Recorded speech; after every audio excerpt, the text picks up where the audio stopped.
If you're waiting to feel motivated to take action, you're going to wait your entire life and then you'll never end up actually doing anything.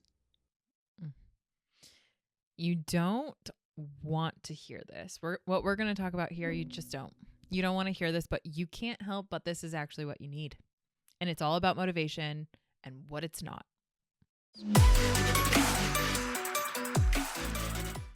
Hey everybody, it's Bianca. Welcome back, Evolvers. It's Emilia. I want to get us started off with a story, and I really don't want to talk about this. I really don't. But per that avoidance episode we did, I can't not talk about helpful things. So back in 2020, I was in a relationship, and it started off from a really rocky place. It was during a period of my life where I was still trying to figure myself out. Emilia and I had started the podcast. I was trying to get a sense of who I am and what I want and what is my identity. And I met this person and it caused a lot of disruption in my family. I ended up moving out. I had nowhere to go. So I started living with this person after only knowing them for a month. It was great. 10 out of 10, recommend for everybody. Absolutely not. It was brutal. It was a really bad situation. And I didn't realize how bad it was until the things in my external life started to settle down and I could actually see what was going on inside the relationship. The challenges with my family made me cling to this person even more, so much so that I didn't actually see what this person was doing and how bad the relationship was and how bad they were treating me. And it finally got to a point where it was like, oh, this is not good. This ain't it. This ain't it. But I wasn't ready to do anything about it. And I would have these really uplifting and empowering conversations with Emilia. I would have these really uplifting and positive conversations with my coach. And we would talk about the relationship and how I'm going to be okay. And there's so many things that I can do. And I felt really motivated in those moments. But then the time would come for me to go talk to this person and I would just get sucked right back in. And I was waiting for the moment where I would finally feel ready to do something. I was waiting for the moment to finally feel motivated enough to take this massive leap and to do this thing that I was really scared of. And the truth was, motivation wasn't the issue, because I got motivated. When I had that conversation with Emilia, when I had that conversation with my mentor, when I would listen to these podcasts, I would go on drives by myself and it's like, I got this. I can do this. I'm going to be okay. And then you get in the situation and your entire system gets flooded and it's like, I can't. And then I wouldn't do it. And what finally led me to do it, and I've never talked openly about this, was this person and I got into an argument and I reverted back to an old version of myself, and I got so dissociated and so dysregulated that I was curled up in a ball because I was about to jump into the shower. I was curled up in a ball with a towel wrapped around me next to the toilet, shaking, going back and forth, screaming, get away from me, get away from me, get away from me. And that's what finally led me to leave the relationship. There is a myth out there that we've all been spoon-fed, that if you are motivated enough, you will take action. And the truth is, motivation is really important, but motivation isn't what we think it is. You don't get motivated and then go do something. What we're going to talk about in this episode is what actually happens that leads us to do things.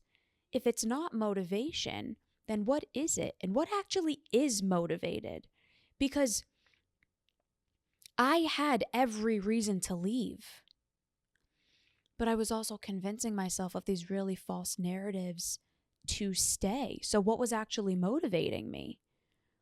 Was it staying in a relationship, or was it the life that I was convincing myself of, or was it the negative feelings I was having?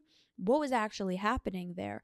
So we're going to unpack what actually is going on in that, because if you're waiting to be motivated before you finally do things, like I said in that opener, you're going to wait your whole life. It's never going to come.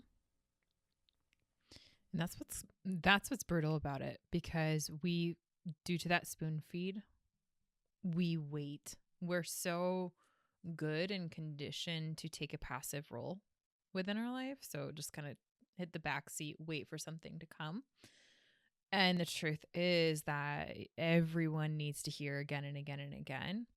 It doesn't come. It doesn't like show up on your doorstep. It doesn't show up in the moment. As a matter of fact, it literally like goes, quote unquote, out of you because of the fact that there's neurotransmitters that are involved to help move you into action. And it's not motivation.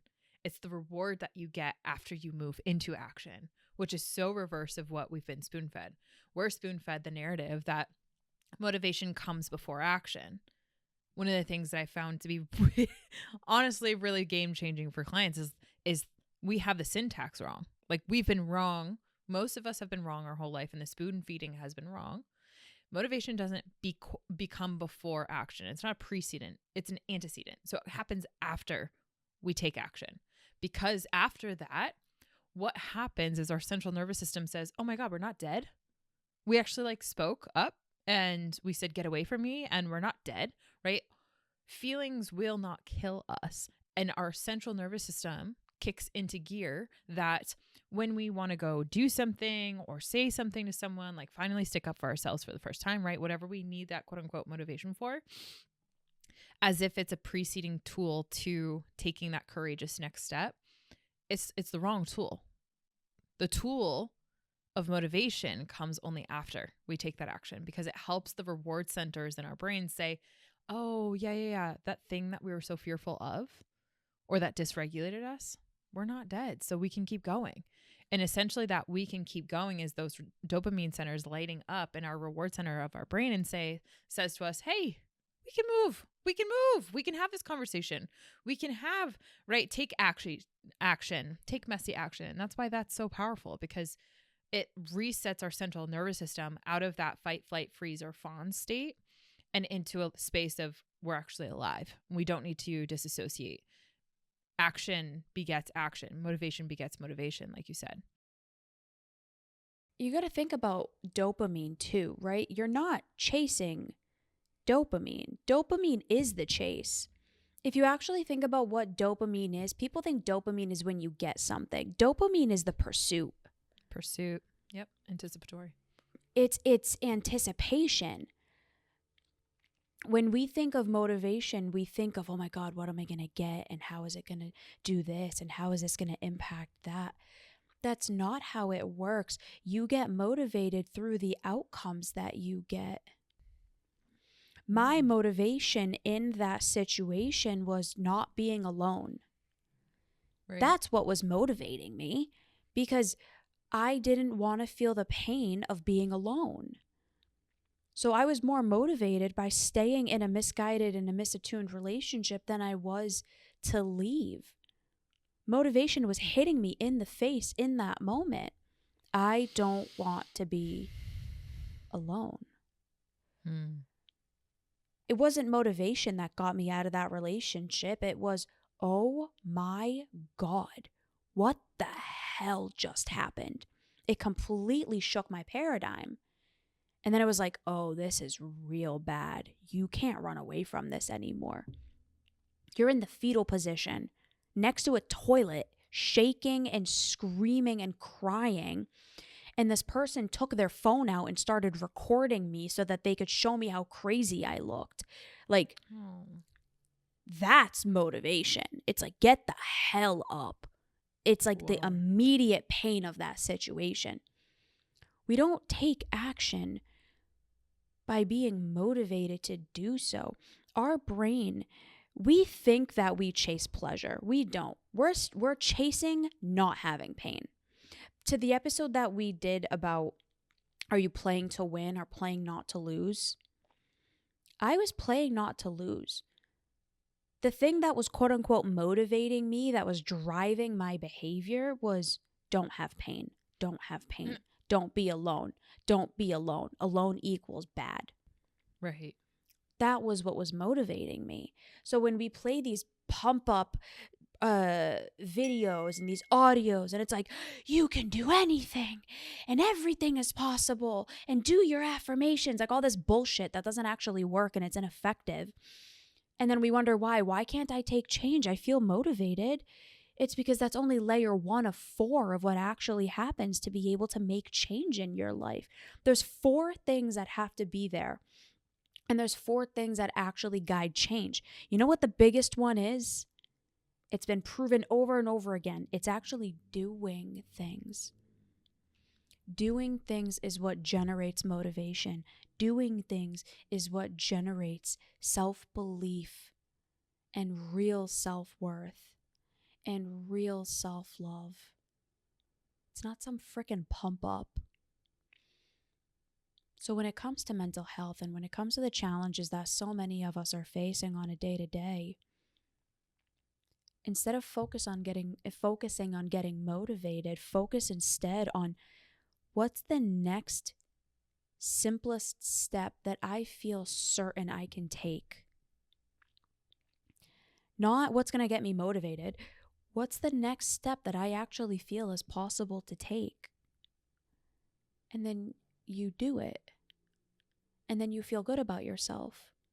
And then that feeling good about yourself motivates you to want to do it again. And then to do it again. And so on and so forth. But it doesn't start with feeling good. I didn't feel good. I didn't want to leave. I didn't want to be, I didn't want to leave. Not because I didn't want to leave this person. I didn't want to be alone. Because I had sufficient evidence that alone equals bad. Alone equals you're a failure. Again, you're a loser. Nobody wants to be with you. And look at what keeps happening. That's what was motivating me. So I could listen to all the pump ups in the world. It didn't matter. Yeah. Not until it got so bad that it was like, what the actual fuck is going on? And then that's what led to behavior change. I already know what my answer is on this, but why do we need that oh shit moment to finally do something? Why is it that so many of us, from your perspective, won't do something until a situation like what happens to me happens, where this is so bad, there's no going back from this? My brain goes into like so many different reasons. The primary one that comes, it like is rooted in, oh my God, excuse me. It's rooted in the lack of development of a sense of self and a sense of autonomy. When you get to a point like that, you have had the compound effect of not really feeling like you're in control of your life, and that if you do things, it will have positive outcomes for you. Hence how we build our levels of self-efficacy, our belief in ourself, or that when we make a promise to ourselves, we're going to do it, right? Like that brings a lot of sense of autonomy and control into our world, also known as self-determinism. And when we have a narrative that reinforces this belief that on my own, I don't know how to do things, or I don't know how to cultivate a sense of autonomy or control in my life, I need other people, that really bottoms things out for us, right? It challenges our own central nervous system to like even want to go seek different and alternative behaviors.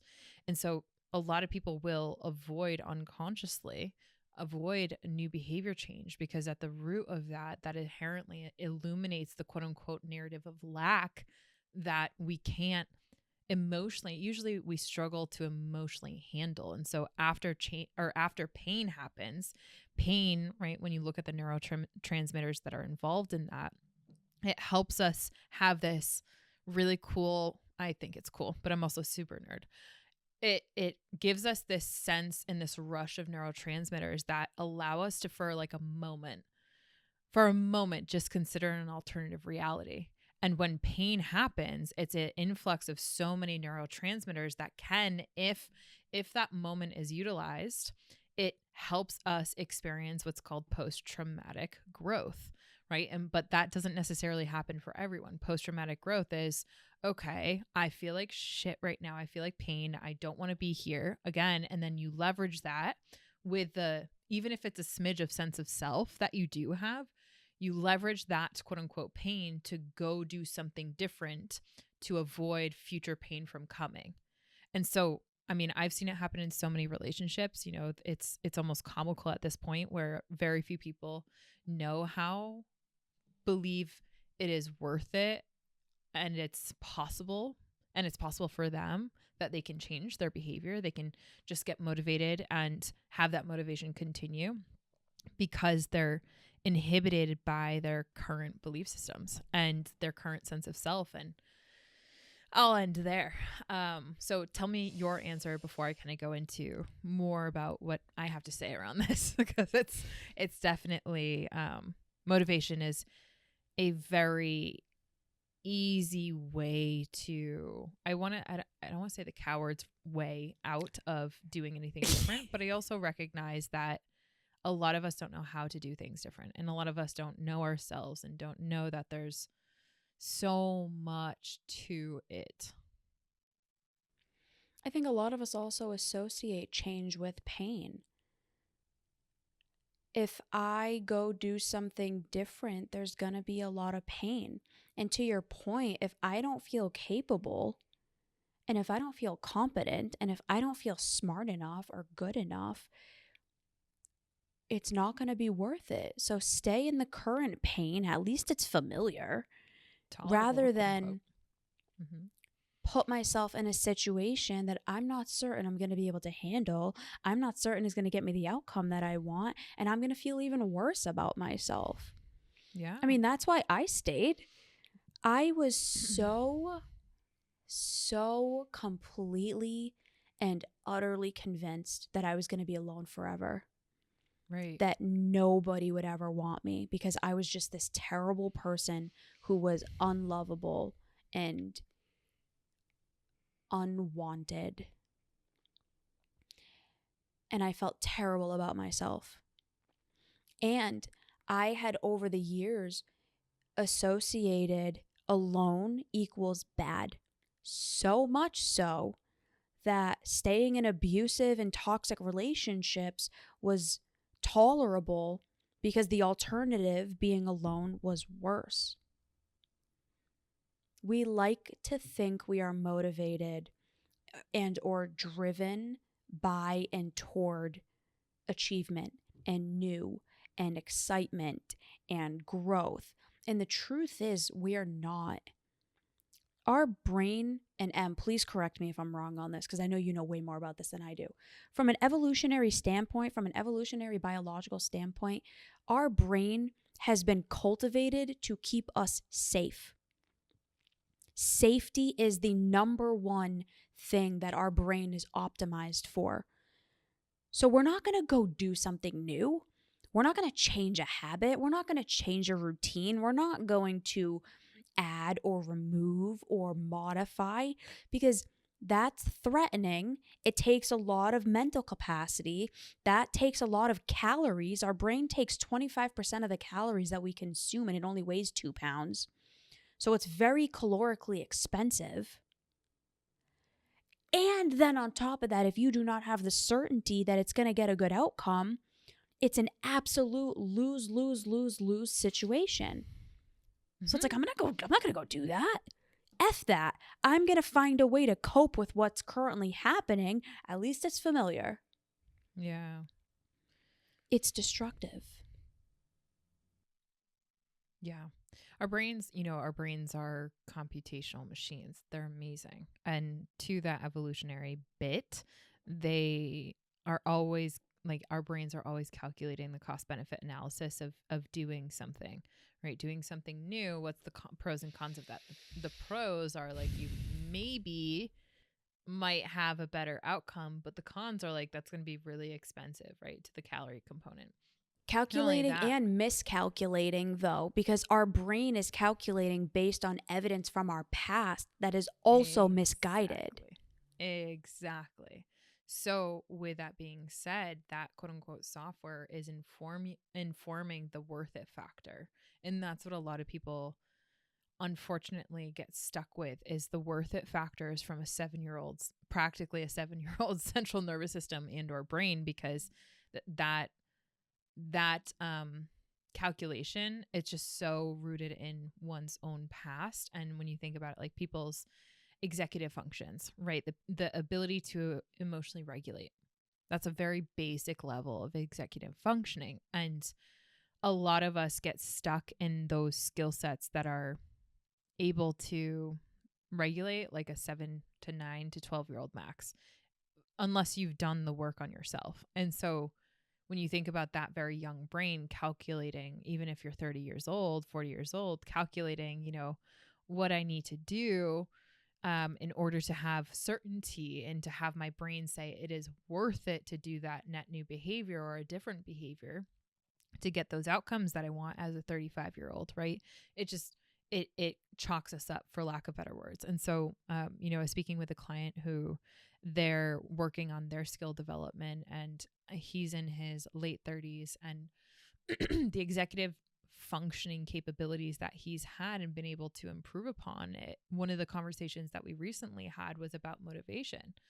And I had shared with him, some of the nuances about motivation and how he doesn't have a neurotypical brain, so he's neurodivergent. And there's a split when it comes to quote unquote all the literature that's around motivation. A lot of that is researched based on neurotypical brains. And so what if all of a sudden now you're neurodivergent and the way in which your dopaminergic systems, right, in your brain, they don't work necessarily as in accordance with the neurotypical, what the research literature says for the large majority of people, then not only are you screwed in that worth it factor, but you're also misguided wherever you do try to research, right? So I want to fold that in because when I had shared with him some of the elements around even just the nuances between extrinsic motivation and intrinsic, i.e. the drivers externally that help to bring in neurotransmitters that focus him in on what that next step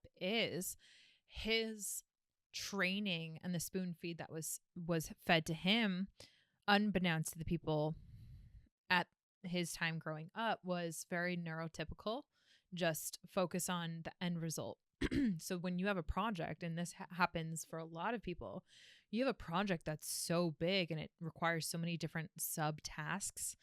For example, redoing a website or doing a whole house project. There's a lot of little subtasks that are in that. Our brain says, if I'm just focused on the external component or the result on that, I'm already flooded with overwhelm because I don't know necessarily what is the next best to do. Think about the calculations. What's the next best action to take, right? Like we said in here, just take an action, motivation comes after. A lot of people have a hard time because there's the calculation that happens here in the executive realms of our brain. What's the next best action to do? And we struggle with that, right? So think about like any project you have on your plate right now, or listener, like whatever project you have on your plate right now. The end result, we just focus on that and then we get overwhelmed. And so not only are we not able to access the components within our brain to then go just take a step, right? Anything is better than nothing. We then go into like this freeze response where our body just starts to shut down and we say we're too overwhelmed. So we're going to just pause, dissociate and not do anything different. I.e., you're not going to get motivation out of that because if you don't do anything, the motivation won't come afterwards. And I shared with him, that's been his entire training. And as a neurodivergent person, you far more have motivation that comes after the cognitive processes, like, why am I doing this? Right? What's intrinsically motivating is another terminology for why do I care so deeply about this project?